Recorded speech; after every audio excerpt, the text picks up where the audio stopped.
Senator Jeff Merkley spent his summer on the road. Merkley visited the North Korean border as tensions between Donald Trump and Kim Jong-un continue to build. Oregon's junior senator also raised questions about his political ambitions with a recent trip to Iowa. The state is a must-visit for anyone considering a run for president. We'll ask Merkley about both high-profile trips. Also tonight, Gresham Mayor Shane Bemis. You may not have heard of this suburban Portland mayor, but Bemis has been a rising star in Oregon Republican politics. We'll discuss his work in Gresham and his political ambitions. From KGW News, this is Straight Talk with Laurel Porter. Welcome to Straight Talk. I'm Laurel Porter. It looked like we were in for another week of high drama in the U.S. Senate as Republicans pushed the Obamacare replacement bill known as Graham-Cassidy. But on Friday, Senator John McCain seemed to derail that effort by announcing he'd vote against the plan. I spoke with Oregon Senator Jeff Merkley before McCain made his announcement. We talked about his vision for health care and his recent trip to the North Korean border. Here's my conversation with Senator Merkley. You signed on to a bill that Bernie Sanders has, a Medicare for All bill, and some are asking, that really doesn't have any chance of passing in a Republican Congress. Why not put your support behind something that does have a chance to pass? Well, I'm all behind this bipartisan effort that had a real chance to pass. Very engaged in it. And but the Medicare for All is a vision about a big problem we have in America, which is the fractured nature of our healthcare system. Now, I say system, but we actually have about 6 different systems. We have a special system for injuries at work, workers' compensation. We have Medicare. We have Medicaid. We have on exchange. We have off exchange. We even have Children's Health Insurance Program, CHIP. And so here's the plight people have. Let's say they're earning less than 138% of poverty. Basically, they're working minimum wage, so they qualify for our Oregon Health Plan. And then they get another part-time job in the family, and suddenly their income's too high, so they get thrown off out of that program. But it's the middle of the year. It's not an open period. How do they sign up and get seamless health care through the exchange? And how do these tax credits work? Or then what happens if they have an employer who says, oh, by the way, we're providing health insurance, but it's only for you and you have to buy into it and it's very expensive. Can you afford to do that? Is that your best option? And then you say, what do I do about my kids? Can I get them on a chip? It's just a continuous process of application and trying to juggle the many options. It's enormously stressful and people get caught in between programs. Why do we have to make it so hard? That's the question.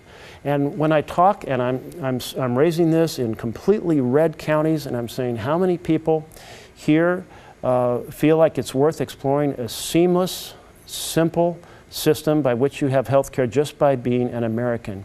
And I get at least 2/3 in these conservative counties raising their hand and saying, yes, they'd like to see something like that explored. And I think it's also more cost effective. In other words, we'd save money. The overhead in Medicare for All is about 2%. Private companies are 20% and sometimes higher.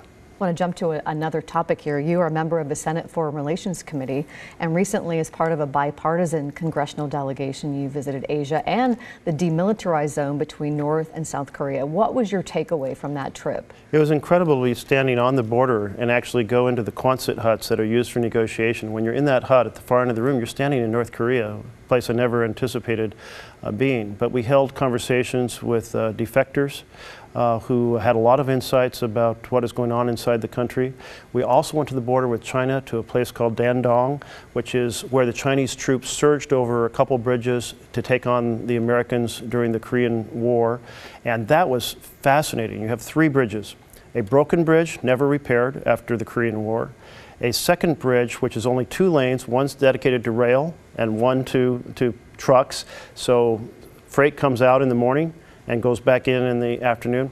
And the third, a brand new, gorgeous interstate highway style bridge, beautiful suspension bridge, doesn't carry a single car, a single truck, because after China built it all the way across the river onto North Korean land, the North Koreans left a gap and said, we don't want this highway to function. We don't want that much contact with China, which gives you an indication of a real symbol of their desire for isolation, even from their primary patron.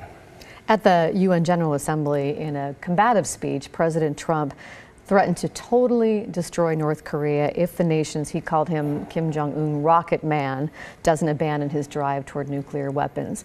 After visiting that area, what sort of impact does that language like that have on North Koreans? This language actually reinforces the case that Kim Jong-un is making to his population, that the U.S. wants to attack North Korea and that is why they need to have nuclear warheads. So it's reinforcing the very case and movement that we hope to stop. Really, we have the military threats are considered ones that don't have a big impact in terms of persuading North Korea, because North Korea has a conventional response. They have artillery, hundreds of artillery that can attack Seoul across the border. That's a metropolitan region of 25 million people, including tens of thousands of Americans. In addition, they already have warheads. And warheads can reach America not just by ballistic missiles, but they can reach America in a boat. They can reach it in a cargo container. And so then you have the economic pressure. And this is where we have to work in close coordination with China.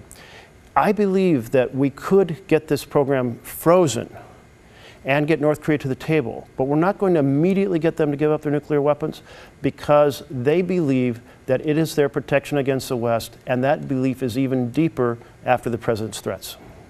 The 1st of September, you wrote an op-ed piece in the Des Moines Register-Guard addressing the people of Iowa, which happens to be the first state in the country that will have a presidential political contest in 2020. You sounded a note of hope and unity, a lot like President Barack Obama said it in his first run for president. You said this in part: if we embrace the powerful forces that unite us, we can create an America that inspires hope and optimism again. We can meet those challenges in Iowa and across the nation if we rise up together to take back our country in the name of we the people. That sent a lot of people, all at Twitter, political analysts, saying that is a sure sign that you're running for president. You sound a lot like a candidate in that article that you wrote. Are you considering running for president? I was so honored to be invited out to the corn feed. This was a continuation of the steak fry that my friend Tom Harkin had created in Iowa. And they invited me because I've led the battle on the Equality Act. I've led the battle on climate disruption. I've been deeply involved in the battle over health care. And they wanted someone to share the perspective of how we can really bring this country together and reclaim it for the vision in our Constitution. Our Constitution wasn't a document to create government by and for the powerful. It was a document to create government by and for the people. That has been lost with the enormous role of dark money in our campaigns, authorized through Citizens United Senator, lawsuit. I have to jump in here because people are saying you're just being coy about this whole thing. That why else would you really go to Iowa if you're not testing the waters? Well, I've been invited to go all over the country. I'm going to be up in Michigan. I'm going to Idaho. My children are now out of high school, so I have more flexibility to move around the country and help people out. I'm not up for election, but I have 25 of my colleagues out of the 33 Senate races who are up for election. And so this is a time to that I can really be helpful to them just as they were helpful to me. Are you ruling out a run for the No, presidency? I'm certainly not ruling it out.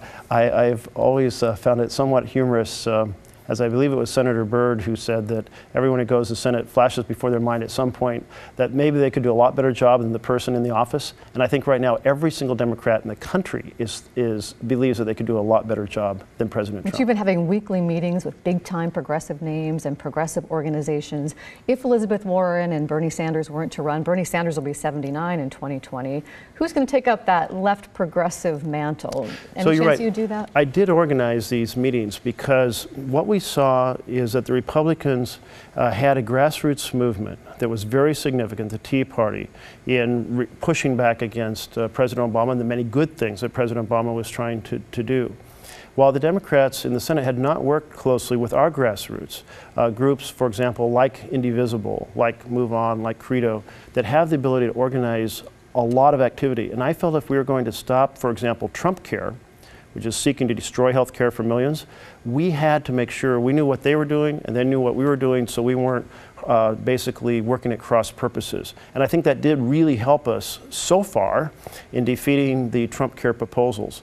And I hope it will help us I know it will help us this coming week. I hope it brings us to victory this coming week.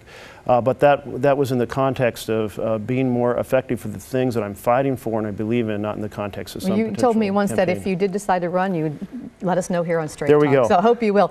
Attorney General Jeff Sessions was in Portland this week, and of course Portland's a sanctuary city, and he used the opportunity to give a speech to denounce sanctuary cities and their policies, and he asked the local authorities to work with the federal ICE immigration authorities. What is your reaction to Attorney General Jeff Sessions' speech here? Well, his argument is completely wrong. The police chiefs in Oregon, the sheriffs are saying if you try to turn our officers into being ICE agents, we lose all community cooperation. We won't be able to solve crimes. And when you can't solve crimes, that encourages people to commit crimes. So they're saying that we have to enhance public safety, and that means to keep doing what we're doing.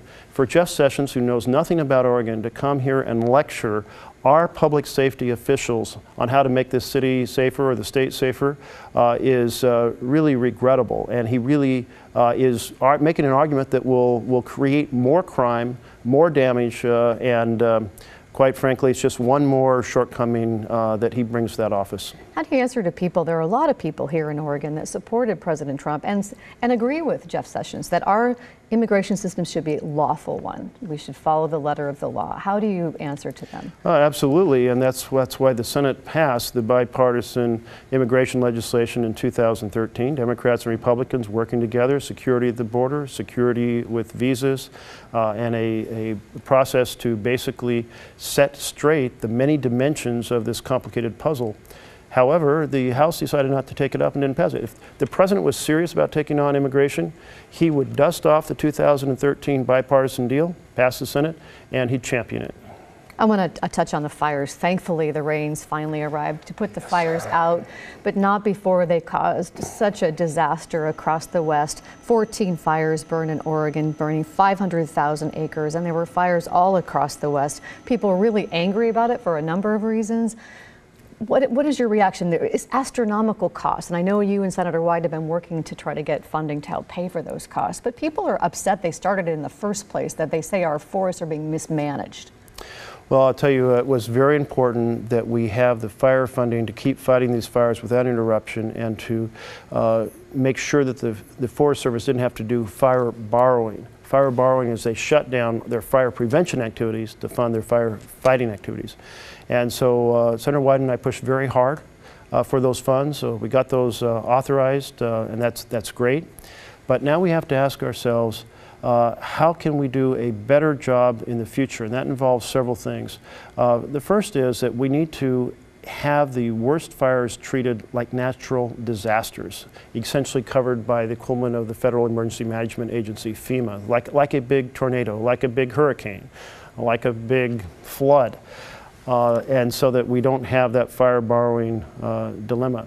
Second is we need a lot more funds for forest management to be able to thin these second growth forests.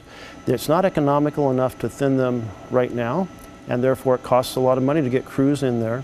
When these areas are clear cut, when they regrow, the trees are too close together, the branches are too close to the ground.